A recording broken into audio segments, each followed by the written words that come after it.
আপনি কি জানেন যে একটা কথা শুনেই ক্রস চেক না করে অ্যাকশনে যাওয়াতে কত পরিবার ভেঙে যায়, কত সম্পর্ক ভেঙে যায়?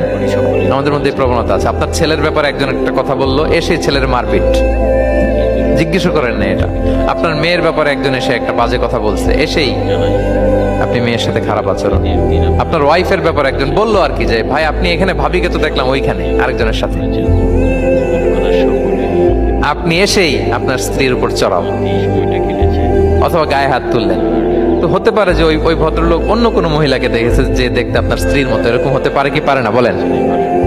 তো এই যে আপনি ক্রস চেক না করে, ভেরিফাই না করে যে অ্যাকশনে গেলেন, এতে সমস্যা হবে না সমাজে? পরিবার ভাঙে, সমাজে সম্পর্ক নষ্ট হয়, কলহ বাঁধে। এই জন্য আল্লাহ তাআলা বলেন যে সোসাইটিটাকে যদি পিসফুল করতে চাও, ইদা জাআকুম ফাসিকুম বিনাবাইন ফাতাবায়ানু, নিউজ আসলেই বিশ্বাস করো না, you have to cross check.